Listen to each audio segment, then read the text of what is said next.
everyone, and welcome to Schwab Coaching. My name is Cameron May. I'm a Senior Manager of Trading and Derivatives Education here at Schwab, and this is Getting Started with Options. I'll tell you, I've got a tall task ahead of me for what I want to accomplish today. We're going to be taking an illegal strategy, at least in some accounts, we're going to be making it legal.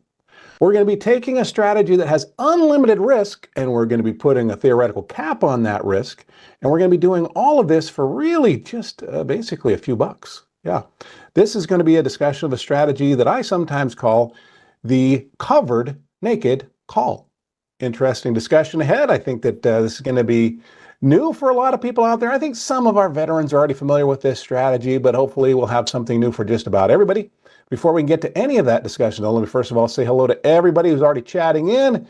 Great to see all the familiar names. Hello there, Paul and Sia, Eva, Lawrence, Jay, Sunchi, Janelle, Trader Joe, everybody else. Thanks for joining us week after week. We always appreciate your attendance and your contributions to these discussions.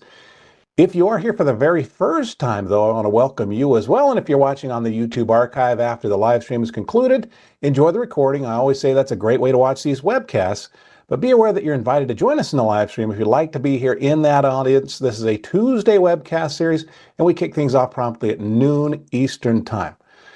All right, so let's also give a big welcome to my very good friend, Mike Fairborn. He's going to be hanging out in the chats with us today. He's going to be addressing any questions that I can't get to.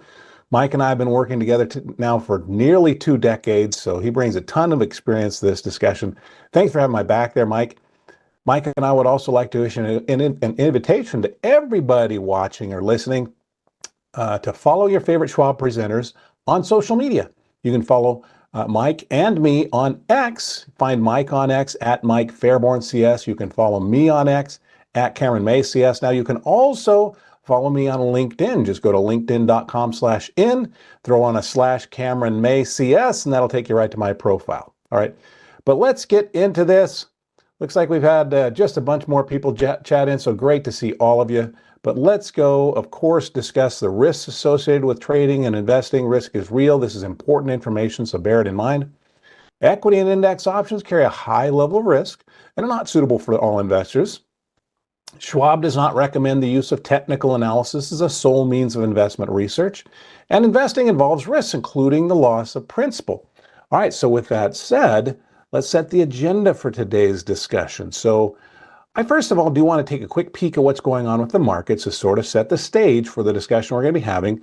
I'll tell you the trade that we're going to be doing today, I think this is going to be a surprise to some because this is right now January 6th of 2026. The markets have been very bullish for a good long time since April. We're going to be doing a bearish trade, just I think to emphasize risk. But then I want to discuss how a trader might cap risk or at least hopefully define risk. We're going to be talking through using the S&P as a backdrop, an example trade where a trader initially starts to enter a trade known as a naked call, which carries unlimited risk. But then we want to try to define that risk to a good extent, but we want to do it at the lowest net expense possible. All right. So we're going to be talking through a strategy that I referred to as a naked covered call, or I should say a covered naked call. Let's reverse that, a covered naked call. But we're going to be talking through the trade, talking through the pros and the cons, and actually placing an example trade today. So Janelle says, let's do it, Cam. So let's do it. Janelle, let's go to the S&P 500. And here's that rally we've been seeing since April. We've been running up and up and up and up. But interestingly, look what happens just as we're starting to get our candy for Halloween. The market's hit an all-time high here. And what have we accomplished since then? Well, really, the S&P hasn't been able to budge above those Halloween highs except for a minute or two, except for a point or two here or there.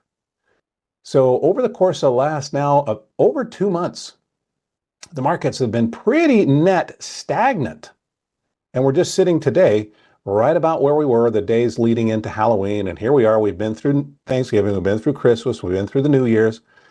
Let's say that our trader here thinks that that behavior is likely to persist for maybe just another couple of weeks. And let's say they're looking out here to the January 16th expirations. That won't even get us to the next holiday. But let's say that they expect or they anticipate, I don't want to draw a horizontal line here. Let me get rid of this one. Let's switch up our drawing tools to a trend line tool. And let's propose that our trader just thinks that that ceiling is likely to hold for just a little while longer. And in the short term, they are bearish. Now, can you see any risks in having that sort of an outlook in a market that's been as bullish as it has been for as long as it has been? Yes, they might be wrong. And it's that risk that I want to focus on today. So let's just leave it there. That's our theoretical foundation for the logic of our trade. We're going to go do a bearish trade. Now, there are a couple. If we're stripping options right down to their basics, down to the bare bones, there are a couple of very basic option strategies that might be employed when a trader is bearish. We might buy a put, or we might sell a call, and I want to focus on that second one here. So let's go to an example stock, and we're going to be selling a call today. So I'm going to bring up Oracle. So Oracle, unlike the S&P 500, has been having kind of a rough go since September. September had a great gap up, and then it just started working its way lower. Lower highs and lower lows, and we've gapped again in that bearish direction. And one assumption by some technicians was that when there's a downside gap, the bottom of that gap is likely to act as a new price ceiling. And you can kind of see that right at about that 200 level. There's been a price ceiling stretching out now for about I'll call it 4 weeks, right about there, about a month. And so that might be a ceiling as the stock is pressing lower. Let's say that our trader, with the S&P in the back of their mind, thinking it looks like we might be heading down for a little while, or at least holding below price ceilings, maybe they have the same outlook for Oracle. Maybe they think it might go down to these previous lows, or at least stay below that 200 level for, let's say, the next 10 trading days, or out through, it's actually not 10 trading days, it's just 10 calendar days, out through the 16th of January. So could buy a put, that would be bearish. Instead, we're going to be selling a call today. Now, if you don't know what selling a call entails, I want to make sure that we're explicit enough here so that everybody knows the pros and the cons of this sort of thing. But I want to look at this through the lens of what's called a naked call initially. So here's what we're going to do. Let's go to our trade tab. And by the way, if you're wondering why I chose Oracle, well, first of all, you might see what's happening here on the charts. I've already laid that premise. It looks like it's bearish. It's not a guarantee of continued bearishness, but let's say that our trader thinks that it's likely to. But also, yes, I looked at price per share on the stock. I also looked at the liquidity of the stock and its options. Okay, for some traders, that liquidity can be an important thing. When an option is illiquid, it can be difficult to get into it. It can be difficult to get out of it. It just makes it harder to trade these things. So let's go to our trade tab. And I want to go down here to the 16th of January. So as we go to our option chain, we're going to go down to the 16th of January. That's just 10 days, 10 calendar days off in the future. And I will look at maybe selling this $200 call. It's highlighted here in a blue bar.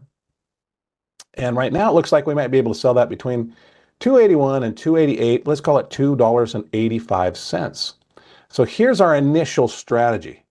We're going to sell the 16th of January $200 call, or looks like about $2.85.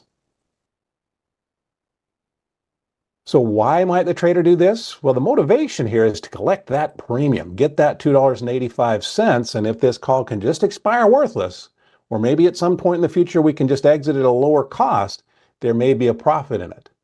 So that $2.85 is the motivation for the trade, but there's a trade-off here. What we're actually doing is getting into a contract, putting our name on a contract here, and this is exactly what this contract states.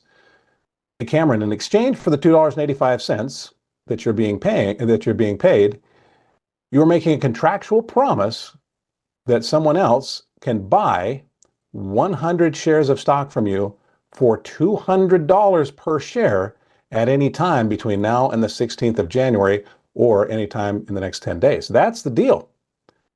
So we now understand the motivation. We understand the obligation of the trade. but I want to really focus on, what this trade can, how this trade might fail. This is the kind of trade that can fail spectacularly. Let's assume we've already done this trade. As a matter of fact, I'm going to attempt to do this trade. I'm going to show you something here. Let's go to our trade tab. I'm going to go to the 200 strike. I'm going to click on that bid price to attempt to sell a call here. And let's just do one. Just do one for this example.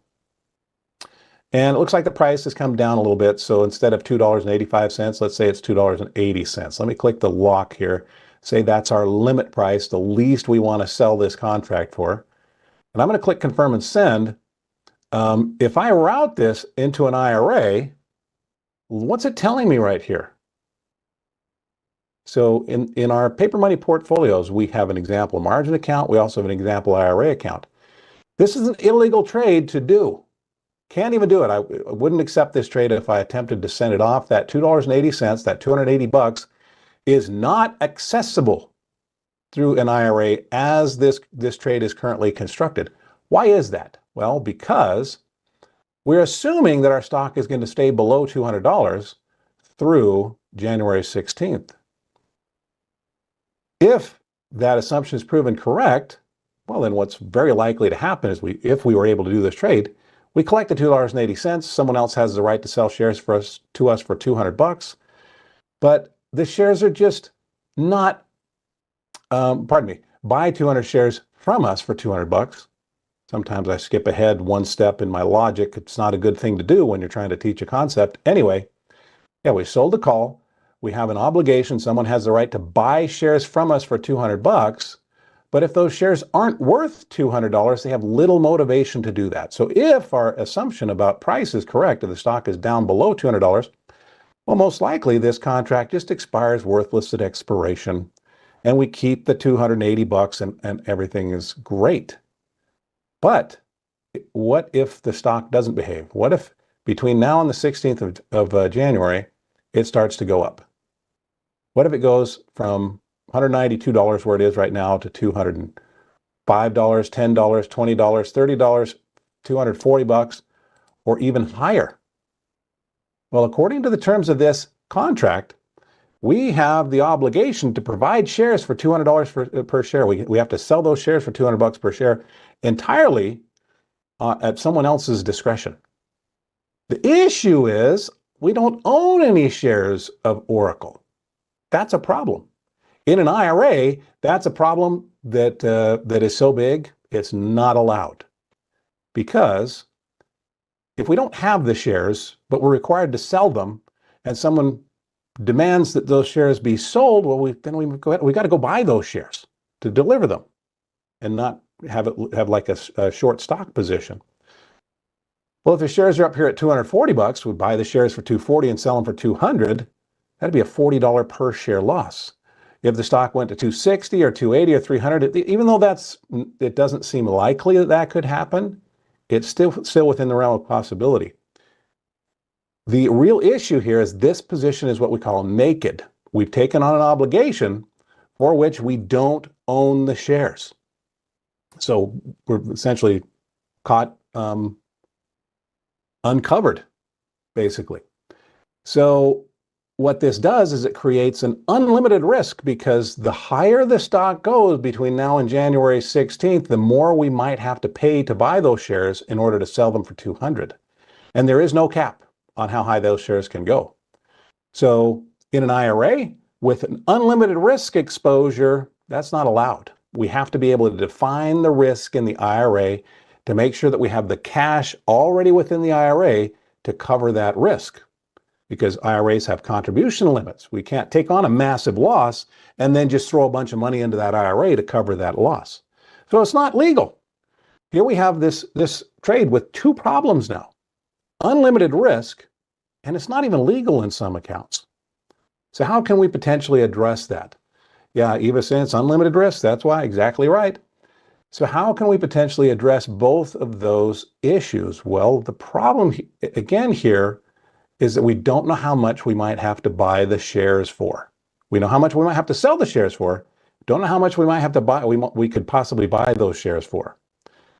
Well, that can also be defined. We just need to do another contract. So here's what we're going to do. At the same time we're contemplating selling a contract and collecting a premium. Look at this, the price went back up a little bit. We might be able to get like $290 for this instead of $280. So let's leave this at $285 for now. Let's leave that as our assumption. But here's what I'm going to do to cover this naked position. We could buy 100 shares of stock. Yep. We could spend $19,192 right now, buy those shares of stock so that we have them if we need to sell them later. And that just becomes a covered call. Well, the issue with that, obviously, is it's a $19,000 cost. So how can we cap that risk? How can we legalize this trade, basically, but not do it for basically $20,000? Well, here's what the trader might consider doing. This is not me promoting a specific approach to trading. It's just among the possibilities here. At the same time, we sell a call and take on an obligation to provide shares. We're going to buy a call and give ourselves the right to purchase shares should we need them. And now this is where I'm going to sort of depart. Some of you are probably saying, Cameron, this is vertical spread. True. Yep. Really what this is option 66 says, do a vertical spread. Kevin says, make it a spread. Yes, that's what we're going to do, except that I'm going to do it in a little bit, what I would consider to be a little bit less traditional way. With a typical vertical spread, very commonly you'll see maybe selling a call and then buying another call, not too distant from that call that we've sold. In this case, I'm not going to do that. What if we were to look? Let's exaggerate things here. I'm going to go all the way down the option chain. Let's go to maybe this $250 call. How much is that trading for? Between 5 cents and 6 cents, literally, to put the theoretical cap on our risk exposure. Now, it's a big cap, but it's still a cap. It might cost us a few dollars, $5, $6. Let's look at that for just a moment. What if we did this? What if we bought the 16th of January, $250 call, and maybe it cost us 5 cents. I'm going to be a little bit generous there. Let's say it cost us 5 cents. What does that accomplish? Well, at the same time we take on an obligation to have to sell the shares for $200, maybe, might have to sell the shares for $200. We now have the contractual right to buy shares should we need them in an extreme scenario for $250 as a maximum. Now, what this does for the cost of this 5 cents is that we have now satisfied this risk exposure and made this trade now a legal trade in an IRA, because we still have significant risk to the upside, but it is limited. If we ultimately buy shares for $250 and sell them for $200, that's not a desirable outcome, but it has capped the risk exposure here to $50. We now have a theoretical maximum loss of $50. And we could go ahead with this trade in an IRA with the appropriate approvals for options trading. Yep. Now, there are drawbacks to this trade, right? Maybe the trader doesn't want $50 worth of risk exposure. Well, we could actually reduce that further if we like. Sia is saying, oh boy. And by the way, we might be looking at this and saying, why do we even use the term unlimited risk when we know there's only 10 days of trading on Oracle? Even if we're wrong about the direction of Oracle, realistically, how high could the stock actually go in 10 days? Well, Oracle itself has an example. Look at this right here. How high did the stock go up in one day? It went from $240 to $340 in one day. So imagine that we were, let's say, a short, like a naked call seller back here, and we sold, I don't know, maybe if we were to zoom in, let's zoom in on this period. And let's say that we were a trader and we saw, oh, this is making nice lower highs and lower lows. It's coming up against a resistance. And so we see a resistance level right here. And we think, ooh, it looks like about 242 bucks is resistance. Maybe we sell a call up at the next level resistance at 250. We're good, right? We sell that call, maybe collect a few dollars, very similar to what we're doing today. And we hear this phrase, unlimited risk. Give me a break, get unlimited risk.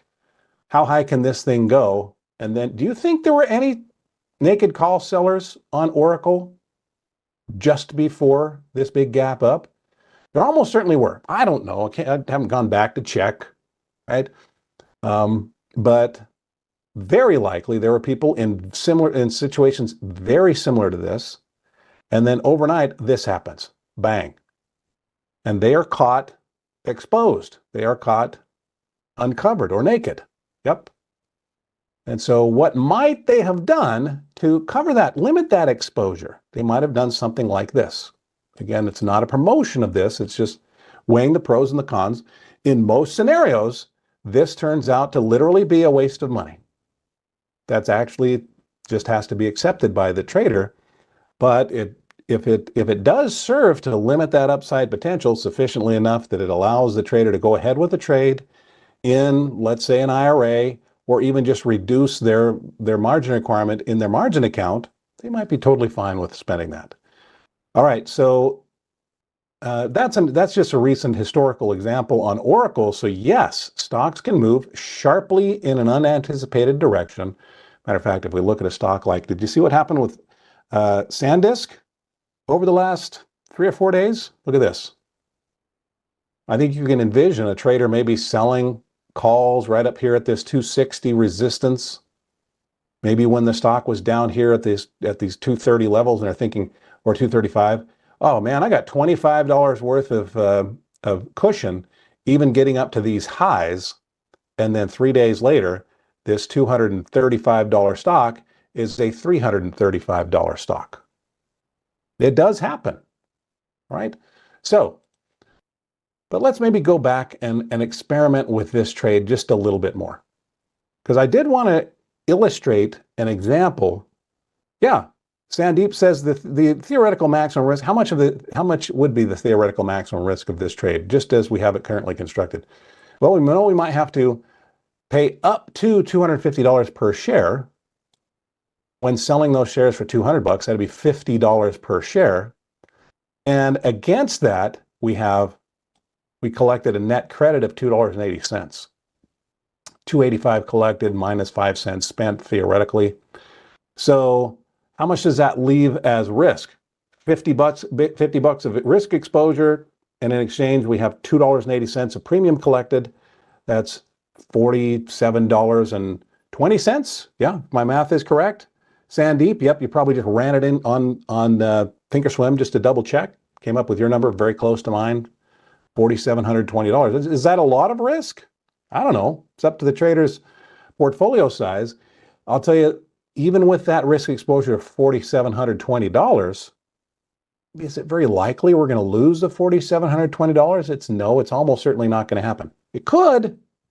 It's just not very likely that we might have to ultimately, let's go back to our stock here, Oracle. Could our stock go up here above 250 by the 16th of January so that we wind up buying the shares for 250 and selling for 200? It could. It's not very likely, but it's within the realm of possibility. So for some traders, they might say, okay, I'm willing to tie up 4,700 bucks, expose my portfolio to risk of 4,700 in pursuit of the $280. That's, what is that, about 6 or 7% potential return on risk? All right, but this is just an example. What are some other ways we might have limited their risk? Did we have to go all the way down here to 250 bucks? Look at this, not even on the strike chain anymore. I'd have to expand this out. There it is. There's our 250. What if we were to look at something like, what if we were to consider spending a little bit more money and more dramatically limiting that upside? What if we were to buy, instead of the 250 call, we buy the 220 call? Well, that's going to cost us a bit more. Instead of costing us 5 cents, it might cost us, let's say, 40 cents. So what is the purpose of the 40 cents or $40 that's being spent here? It's to cap the risk potential of the trade, the theoretical risk. In this case, we still have the obligation to sell shares for 200, but now we have the right, in worst case scenario, to buy shares at 220. If we buy those shares at 220, sell them for 200, it'd be a $20 loss instead of a $50 loss. It costs us an extra 35 cents to cut the risk exposure by about 60%. Going from $50 to $20 of risk exposure is a 60% reduction of risk for the cost of 35 cents. So for some traders, they might look at this as the possibility. But I think what you can see here is, yes, this is actually what we refer to as just a typical bear call spread. Well, not necessarily typical, but it is a bear call spread. We call it a bear call spread because it's a bearish trade. We prefer for the stock in this case to be below $200. It's constructed using calls, and it's a spread because there's a spread between the price at which we might have to sell the shares and the price at which we might have to buy the shares. There we go. SIA says, and you still have a credit on the spread. For this one, I think is what you're talking about here, SIA. Yeah, but we've cut the risk. So Jitendra just ran the numbers here, and they say that we've cut the risk from $4,720 down to $1,760. Let's see. That would be a cutting of the risk by about 2/3 again. So how would we calculate this? Well, let's look at the worst case scenario if we do this trade. Let me draw in a horizontal line here at 220 bucks. That's right here. Let's carry that out to the expiration. That's close enough. $220.16. Close enough. There we go. Actually, let's be precise. Let me edit the properties of this. Let's just say 220 bucks. All right, so here's where our stock is. Stock's down here below 200. If the stock continues going down, someone has the right to buy shares from us for 200 bucks. Are they going to do it? Probably not. Almost certainly not. They're going to say, Cameron, I can buy those shares somewhere else for less money. I'm not going to exercise or assign my right to buy those shares for 200 bucks. So that contract just expires worthless. And at the same time, our right to buy shares for $220, well, that'll be overpaying pretty dramatically for those shares. So that contract just expires worthless. We keep the $285, we lose the 40 cents. That would be a $2.45 realized gain if the stock is down below 200 as we get to that expiration. What if it did this though? What if I need to switch my drawing tool again. Let's switch this to our trend line tool. What if we rally up here somewhere, just above 220? Hey, someone has the right to buy the shares at a steep discount from us. Yeah, they're going to do it. Almost no exceptions. Buy the shares for 200, and we'd say, crud, we don't have the shares. Where can we get shares? Well, we have the contract here that says that we can buy shares for 220, and buying for 220 is better than buying for 240 or 250 or whatever the price is in this scenario. So we buy the shares at 220 and we sell them for 200 bucks. That's a $20 loss. Against that, we have, it looks like a $2.45 credit. So 20 cents or $20 minus 245 would actually leave about $17.55 or $1,755 of risk. So Jitendra said 1760, close enough. You probably just saw slightly different numbers on your screen when you were checking the trade. But yeah, we've cut risk for the expense of 35 cents per share, $35 overall. Cut the risk now from unlimited to $47.20 all the way down to $1,760. So this strategy, yes, it would be accurately described as just being a bear call vertical spread, but I sometimes refer to it as a covered naked call. It was a naked call, and then we spent a comparatively small or nominal amount to cover that naked obligation. So Mighty Mouse says, is it worth that risk ratio? Here's an interesting thing with vertical spreads, Mighty Mouse. The risk ratio and the probabilities of the trade work on a very, not perfect, but a really good teeter-totter. If we have a high probability of success, the reward for being successful goes down as a prescribed ratio for that probability of success. We're very close to prescribed. So for some traders whose focus is on probability, they might say, absolutely it's worth the risk because there is a high probability that I make the $2.45 of this trade, because really all we have to do is stay below 200 bucks for that to happen. We're already $8 below 200 right now. High probability of that outcome. There's actually a very low probability of the worst case scenario. What's the probability that we actually wind up having to buy the shares for 220 and sell them for 200? That would have to, the stock would need to be above 220 at expiration. That would have to go up 28 bucks. That's more than 10% in 10 days. I think we can do the logical math on that. Probabilities are slim. We can even look at the more precise probabilities. What's our delta? Delta can give us a gauge of the likelihood of a contract expiring in the money. It can also show us the leverage of a contract, how much it can make or lose on a $1 move on the stock. But this contract, the 220 call for the 16th of January expiration, has a delta of 6. In other words, there's about a 6% chance that we wind up above $220. It's still possible. It's just not very likely. So for some traders, they look at that and they'll say, hey, so I have a 68% chance of making $2.45. I have a 6% chance, if I do nothing to manage this trade, of losing the $17.55, or whatever we calculated it to be. All right, yeah, there's not a strong reward to risk, but there's a high probability of success over failure. Good enough for me. So there we go. Let's see. So should we go ahead and place this trade? Which one should we do? Let me throw that out for you. Chat in 220 if you think we ought to do sell the 200 call and then buy the 220 strike. So here we'd be limiting our risk to under 20 bucks. Or chat in 250 if you think we ought to take the wider risk, but spend less money. And by the way, what's the probability of incurring this risk? It's probably under 1%. What do you think? Should we do the 220 or the 250?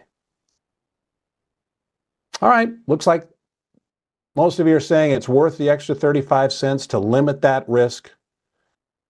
Let's do the 200 and the 220. So here's what we'll do. To place that trade, here's a quick way to do this on Thinkorswim.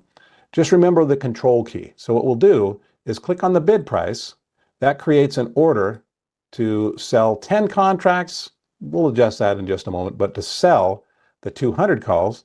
And then if we go back up to the option chain, let's get our 200 calls here where we can see them. And I'm going to hold down the control key on my keyboard and click the ask price for the option that I want to buy. And what that does is it adds that to our existing order. So there we go. We're selling contracts at 200, buying at 220. Let's say we just do one contract on each side. There we go. So looks like we might be able to pull this off, or I think we were calculating about 245, maybe as much as 250. Let's say we're willing to settle for the 245 that we previously calculated. 285 minus 40 cents, 245. All right, so that'll be consistent with the logic, the math that we've discussed so far. We're going to submit that as a limit order. Let's click confirm and send. We're going to be talking about managing this. Well, we talk about, to be fair, I was about to say we're going to talk about managing this in a future webcast. I probably won't, just so you know. But if you like to see the management of vertical spreads like this on an ongoing basis, maybe check out my webcast series on Thursday, where I've been talking through trading long verticals and diagonal spreads. But in any case, let me just show you how we might submit this order. I'm actually not going to submit the order, but I'll show you that The word illegal no longer appears. This is still in our IRA.